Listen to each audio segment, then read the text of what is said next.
오늘 17장은 영광스러운 모습으로 변형되신 변화산 사건을 기록하고 있어요.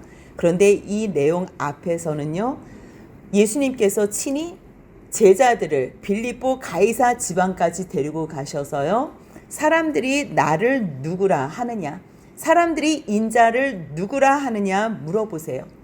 하지만 예수님께서는 사람들이 자신을 누구라고 하느냐에 관심보다는요, 먼저 너희가 한번 생각해보고 그렇다면 너희는 나를 누구라 하느냐 물어보시고 싶으신 거예요. 이제는 십자가에 죽으시기 위하여 그 길을 가셔야 되기 때문에 제자들이 예수님을 어떻게 생각하느냐가 너무 중요한 거예요. 이제는 예수님께서 자기 자신이 십자가를 지신다는 것을 제자들에게 가르쳐줘도 되는지에 대해서 확인하고 싶으셨던 거예요. 그런데 그 예수님의 질문 가운데에 베드로가 선뜻 대답했어요. 주는 그리스도시요 살아계신 하나님의 아들이십니다 라고 고백했는데, 예수님께서 이 베드로의 대답을 들으시고 너무 기뻐하셨던 거예요. 바요나 시모나, 바요나 시모나, 내가 복이 있도다. 어떤 사람이 복이 있어요? 우리들은 세상에서 부귀영화를 누리는 사람을 복되다고 생각하는데요, 예수님께서는 진정 복된 사람, 진정 복이 있는 사람은 누구냐면 예수가 누구인지 정확하게 아는 사람. 이 세상의 지혜로는 알 수 없어서 하늘에 계신 내 아버지께서 나에 대해서 가르쳐 줘야지만 깨달을 수 있는 이 복음, 이 예수의 사건, 이 예수님 본체, 이 예수님을 해석하는 일이 얼마나 중요한지 몰라요. 사실 성경 전체는요, 하나님이 누구신가 그것을 알면 되는 거. 성경은 하나님이 누구신가에 대해서 기록했어요. 그런데 그 하나님은 누구시래요? 우리를 너무 사랑하시는 분이시래요. 우리를 사랑하셔서 우리하고 영원히 함께 하시길 원하시는 분이래요. 그래서 함께 할 수 있는 방법으로 아들 예수를 이 땅에 보내셔서 십자가에 죽게 하시고, 우리를 죄인을 대신하여 십자가에 죽게 하신 후에 우리를 구원하시기를 원하셨던 하나님, 그 하나님을 알아가는 거예요. 세상에서 다른 곳에서는요, 세상 어느 곳에도 하나님을 가르쳐 주는 곳은 없어요. 물론 세상 만물 가운데에 하나님의 신성, 하나님의 아름다우심 다 드러나 있지요. 만물을 보면서, 천지 창조하신 하나님을 보면서 하나님의 웅장하심, 하나님의 정말 심요막측하심, 그 모든 내용들을 알 수 있지만요, 진정 그것만을 통해서는 하나님의 온전한 사랑을 다 깨닫지를 못하는 거예요. 그래서 유일하게 하나님을 알 수 있는 길이 뭐예요? 말씀이에요. 말씀. 그래서 하나님께서는 구약시대에는 지속적으로 선지자를 통해서 하나님께서 말씀하시고 또 말씀하시고 하나님이 어떤 분이신 것을 가르쳐 주셨고요, 신약시대에는 예수님이 하나님이신 그분이 직접 내려오셨지. 성자 하나님이신 그분이 아버지 하나님의 사랑을 인류들에게 가르쳐 주시기 위해서 이 땅에 사는 사람들에게 가르쳐 주시려고 직접 오신 거예요. 그러니까 이 예수님을 하나님의 아들로 믿는 사람, 하나님의 아들로 고백하는 사람들은요, 예수가 하나님인 것을 아는 사람이에요. 하나님의 아들은 하나님인 거예요. 아무리 세상에 사람으로 왔어도 하나님의 신분을 다 내려놓으시고 자기를 비어 이 땅에 사람으로 오셨어도 예수님, 당신은 하나님이십니다. 이거에 대한 고백이에요. 그래서 뭐라고 해요? 주는 그리스도시요. 그리스도는 기름 부음 받은 자, 영원한 왕이시라는 거예요. 하나님께서 우리 인류들에게 약속하신, 우리 이스라엘 백성들에게 약속하신 메시아라는 거예요. 그래서 주는 그리스도시요 살아계신 하나님의 아들이십니다 라는 고백 위에 내가 내 교회를 세울 것을 말씀하세요.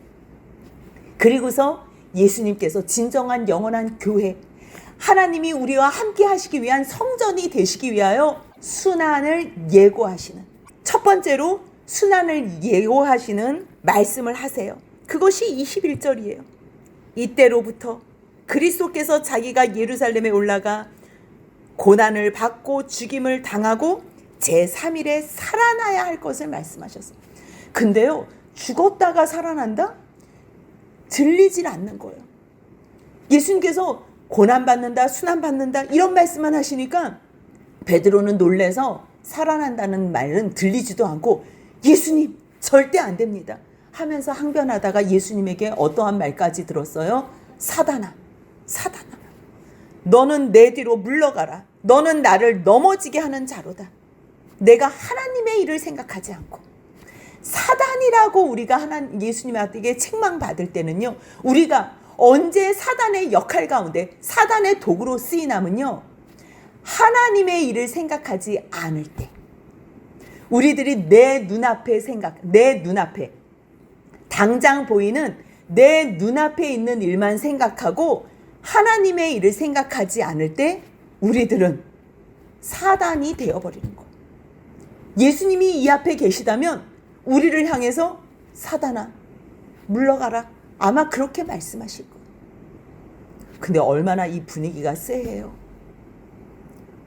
예수님께서 이 땅에 오신 목적을 모르는 제자들이 이 땅에서 예수님께서 구원하실 줄 알았는데, 예수님께서 이 땅에서 로마의 압제에서 구원하실 줄 알았는데 여기서 죽는다? 절대 이 일을 이해할 수 없는 거예요. 이해할 수 없는 제자들을 향해서 예수님께서 들려주시는 말씀이 계세요. 누구든지 나를 따라오려거든 자기를 부인하고 자기 십자가를 지고 나를 따를 것이라. 십자가, 우리들은 지금 예수님이 우리 위해서 죽으셨다는 십자가이기 때문에 그것이 굉장히 아름다움, 정말 영광, 우리가 꼭 붙잡아야 될 것, 그것이 우리에게는요 개념이 잘 안 와닿아요. 그냥 예수님이 우리 위해서 죽으신 형틀 이렇게만 생각하는데요, 이 십자가는 로마의 그 사형법 중에서 가장 잔혹한 사형법이에요. 그러니까 십자가 이러면요, 이것은 그냥 너무 저주스러운 거예요. 이런 일은 있을 수가 없는 거예요. 근데 예수님께서 사랑하는 제자들을 향하여 뭐라 그래요? 누구든지 자기 십자가를 지고 나를 따르라. 나를 따를 거야? 그러면 너가 너의 십자가를 지라는 거야. 그렇다면 십자가를 지라는 거는 죽는 건데, 그럼 죽으라고요?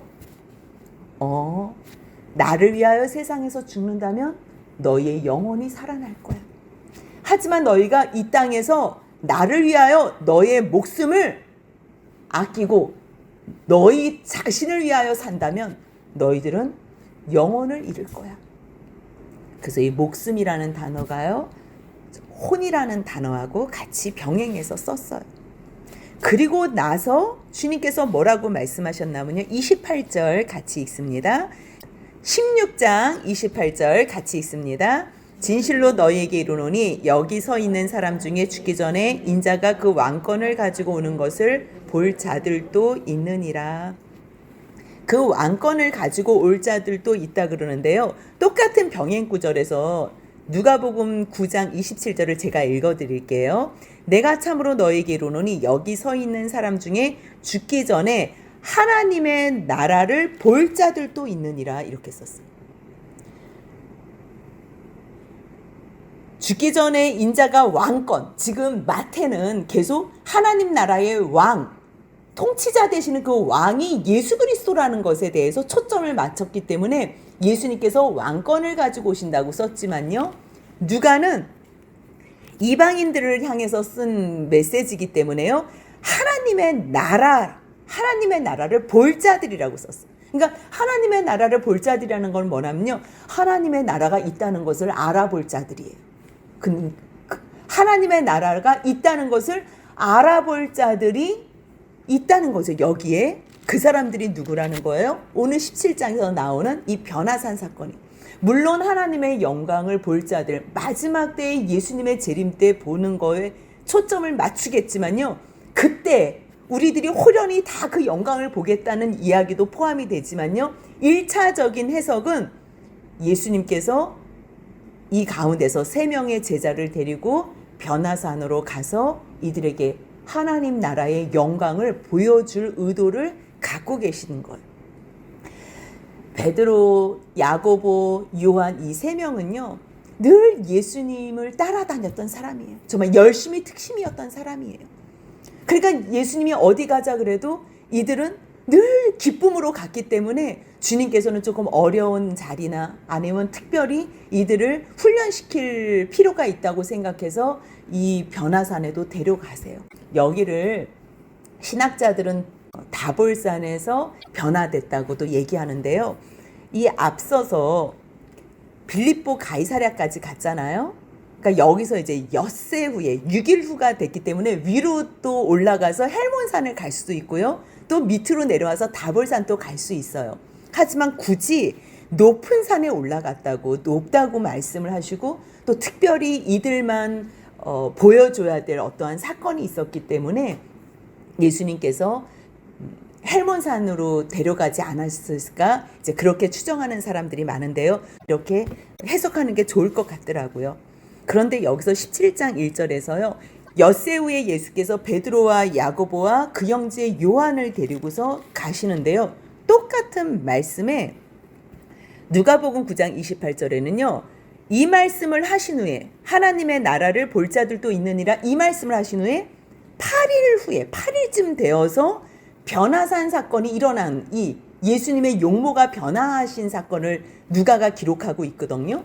그렇다면 마태는 왜 6일을 얘기하고 누가는 왜 8일을 얘기했을까? 우리가 그 차이를 그러니까 성경이 틀린가? 우리가 그렇게 오해할 수 있지만 마태는 유대인들에게 기록하잖아요. 유대인들은 내용이 중요해요. 시간보다 어떠한 서술 순서보다요. 왜 올라가셨는지 그 포인트가 중요한 거예요. 그러니까 6째 되는 날 올라가셔서 이틀을 지내신 다음에 기도하시면서 지내셨겠지요.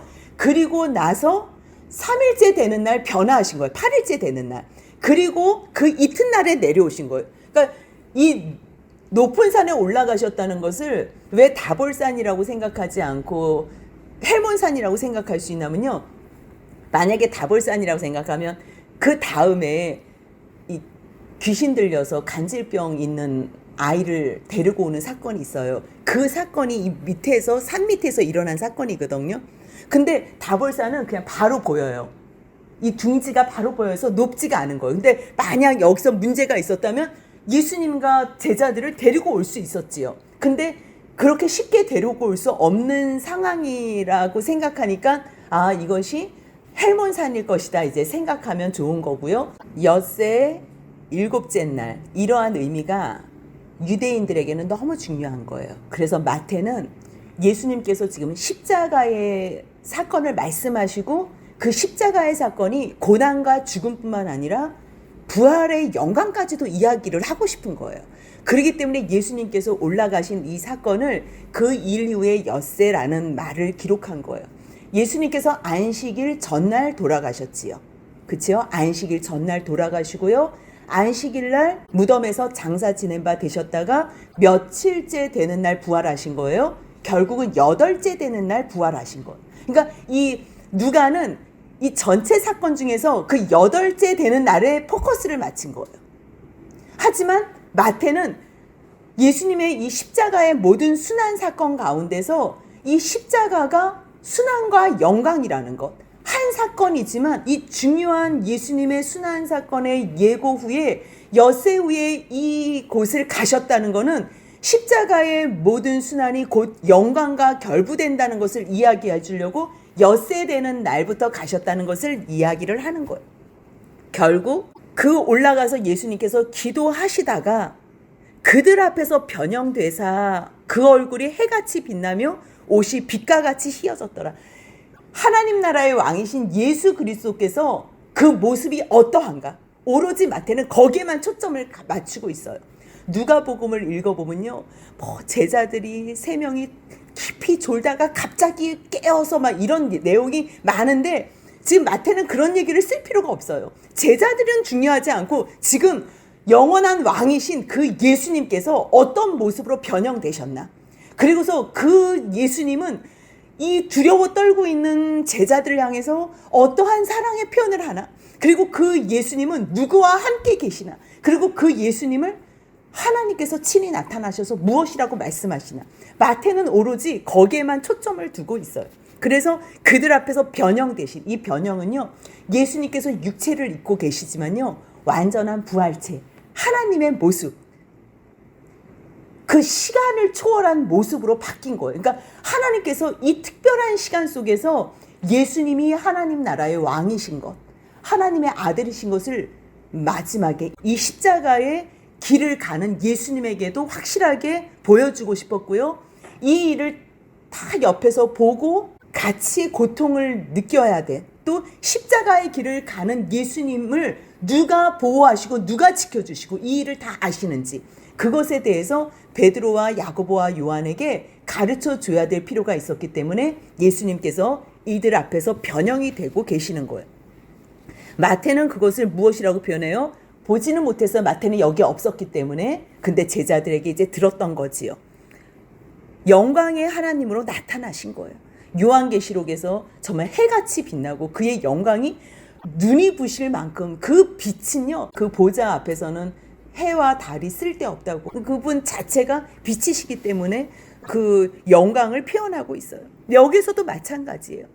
얼굴이 해같이 빛나며 옷이 빛과 같이 휘어졌더라. 근데 그때에 누가 같이 있었다는 거예요? 모세와 엘리야가 예수와 더불어 말하는 것을 보였다는 거지. 모세와 엘리야, 모세는 율법의 상징이에요. 율법, 그러면 모세예요. 구약의 최고 선지자, 하나님의 율법을 전해준 모세와, 그리고 엘리야는 죽음을 맛보지 않고 승천했잖아요. 그렇기 때문에 선지자 중에 최고의 선지자로서 엘리야를 꼽는 거예요. 이곳에서 예수와 같이 더불어 말씀하시는데요.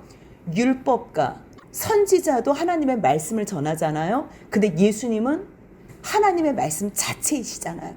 그러니까 결국은 하나님의 말씀의 대표, 그러니까 하나님의 말씀으로 모인 사람들이 모여서 이야기를 하는 거예요. 더불어 이야기를 하는데요.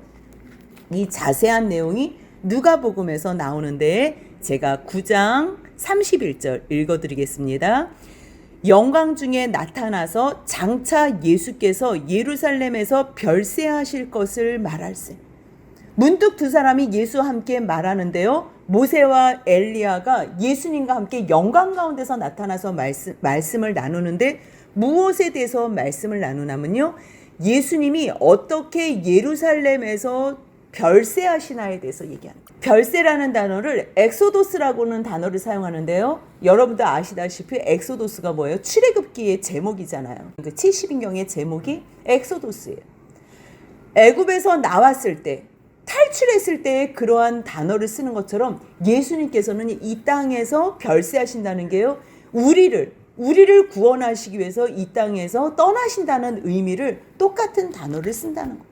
결국 예수님께서 죽으심은 고난과 순환, 저주로 끝나는 것이 아니라요, 하나님의 영광 가운데에 죽어야지만 영광의 부활이 존재하는 것처럼 우리들은요, 고난 없는 영광을 원해요.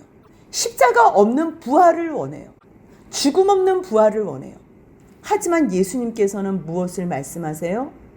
십자가 후의 영광이, 고난 후의 영광이, 죽음 후의 부활이에요. 근데 사단은 끊임없이 십자가 없는 영광, 고난 없는 영광을 이야기를 하는 거예요. 어느 누구도 십자가를 지고 싶어 하는지 않아요. 어느 누구도 자기를 부인하고 싶어 하질 않아요. 자기를 부인하지 않고 십자가를 지지 않으면요, 영광은 없다는 거예요. 오로지 영광은 십자가 후에, 고난 후에 영광이 있다는 것을 예수님은 말씀해 주고 싶은 거예요.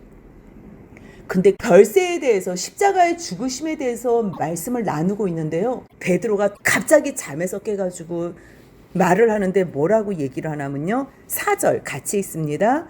베드로가 예수께 여쭈어 이르되, 주여, 우리가 여기 있는 것이 좋사오니 만일 주께서 원하시면 내가 여기서 초막 셋을 짓되 하나는 주님을 위하여, 하나는 모세를 위하여, 하나는 엘리야를 위하여 하리이다.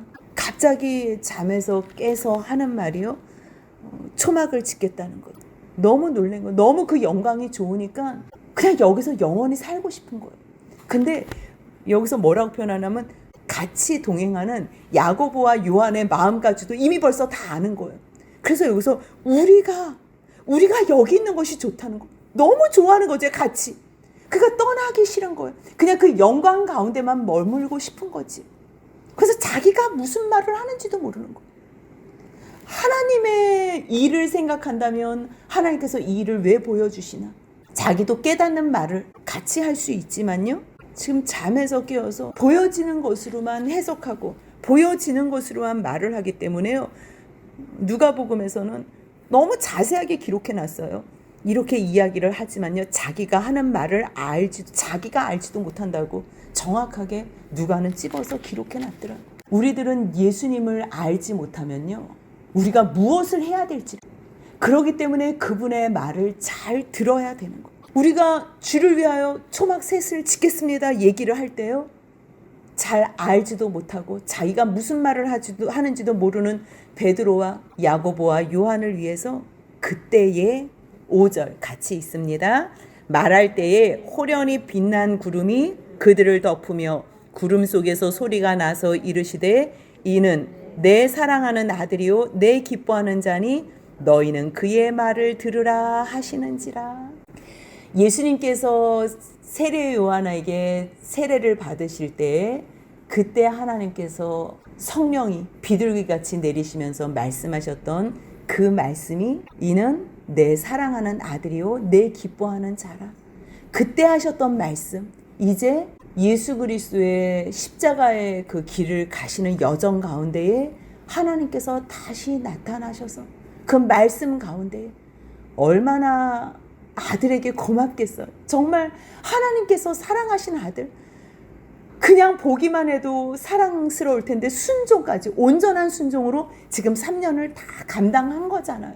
처음에 세례 받았을 때 하나님의 선포하셨던 그 말씀 이는 내 사랑하는 아들이요 내 기뻐하는 자라고 그 말씀 붙잡고서 예수님이 3년을 잘 감당해 왔잖아요. 그리고 이제 십자가를 향하여 가는 이 길 가운데서도 아버지 하나님께서는 다시 예수님께도 격려해 주시면서 너는 나의 사랑하는 아들이라고 나의 기뻐하는 자라고 그렇게 말씀하셔요. 그리고 거기 있는 제자들에게 너희는 내 사랑하는 아들의 말을 들으라는 거예요. 다른 말 말고 몰라서 횡설수설 여기가 좋사오니 이런 말 말고 내 사랑하는 아들이 하는 말은 너희를 위해서 별세하는 얘기다. 엑소도스 하는 일이다. 모세가 이스라엘 백성들을 애굽에서 출애굽한 것처럼 내 아들이 너희들을 이 땅에서 죽음에서 엑소도스 시킬 것이다. 그것을 말하는 것.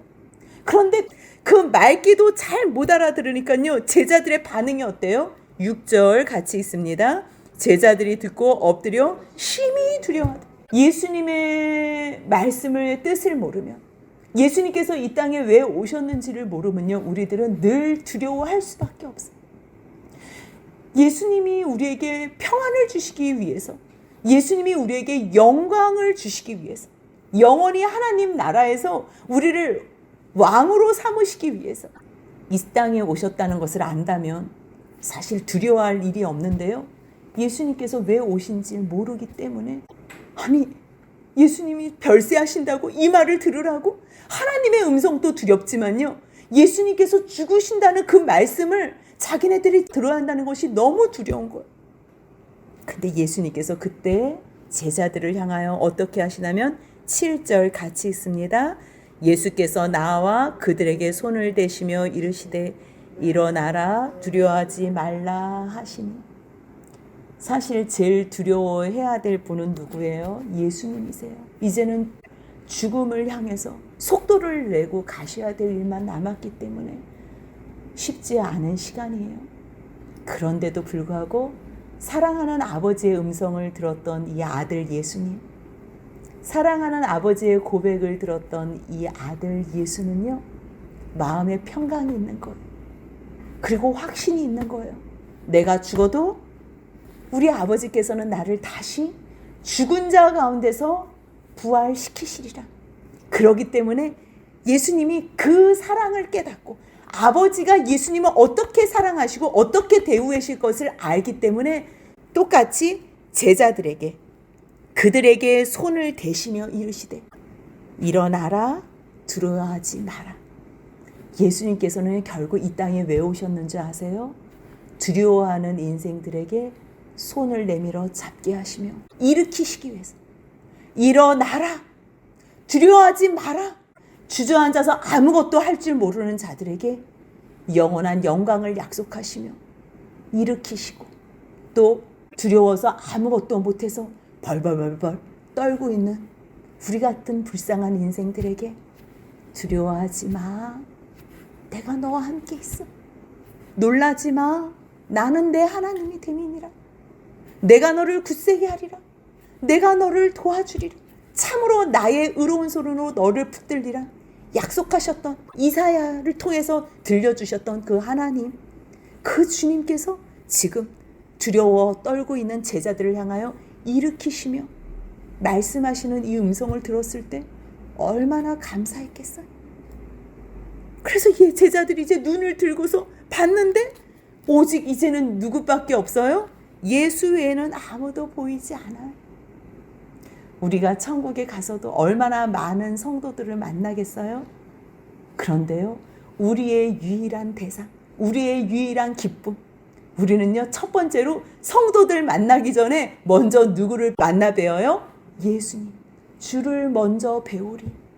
우리 눈에 예수님만 보인다는 것이 이것이 복이에요. 모세, 엘리야? 우리 천국에 가면요, 그들도 우리와 똑같은 사람이에요. 특별하지 않아요. 같이 만나고 같이 화답할 거예요. 같이 하나님과 예수 그리스도에게 찬양과 영광을 돌릴 거예요. 그리고 나서 예수님께서 제자들을 데리시고 산에 내려오세요. 내려오시면서 부탁하시는 말씀이 있어요. 9절 같이 있습니다. 그들이 산에서 내려올 때에 예수께서 명하여 이르시되 인자가 죽은 자 가운데서 살아나기 전에는 본 것을 아무에게도 이르지 말라 하시니. 왜냐하면요, 지금 말하면 너무 혼선이 있는 거예요. 그것을 이들도 알지 못하고 또 부활해? 죽은 다음에 부활하는 걸 얘기하는데 부활하신 것, 영광스러운 것, 이것만 이야기를 하면 사람들의 이 괴리가 너무 커서 예수님께서 이 땅에 왜 오셨는지를 이해할 수 없기 때문에요. 이 본 영광, 이 빛과 같이 빛난 이 영광은 내가 죽은 자 가운데서 살아나기 전에는 아무에게도 말하지 말라고 특별히 부탁하시는 거예요. 그렇다면 지금 제자들은 너무 놀랍지요. 그렇다면 지금 예수님이 메시아인 거잖아요. 하나님께서 또 나타나셔서 음성까지 들려주셨으면 정말 그리스도이신 거잖아요. 그렇다면 메시아가 오기 전에 반드시 엘리야를 보내주신다고 했는데 그러면 그 엘리야가 누굽니까? 이제 묻는 거예요. 그 말씀이 10절부터 12절까지 한번 같이 읽겠습니다. 제자들이 물어 이르되 그러면 어찌하여 서기관들이 엘리야가 먼저 와야 하리라 하나이까? 예수께서 대답하여 이르시되 엘리야가 과연 먼저 와서 모든 일을 회복하리라. 내가 너희에게 말하노니 엘리야가 이미 왔으되 사람들이 알지 못하고 임의로 대우하였도다. 인자도 이와 같이 그들에게 고난을 받으리라 하시니. 이 엘리야가 왜 먼저 와야 되냐고 얘기했냐면요, 말라기 4장 5절 제가 읽어드리겠습니다. 보라, 여호와의 크고 두려운 날이 이르기 전에 내가 선지자 엘리야를 너희에게 보내리니.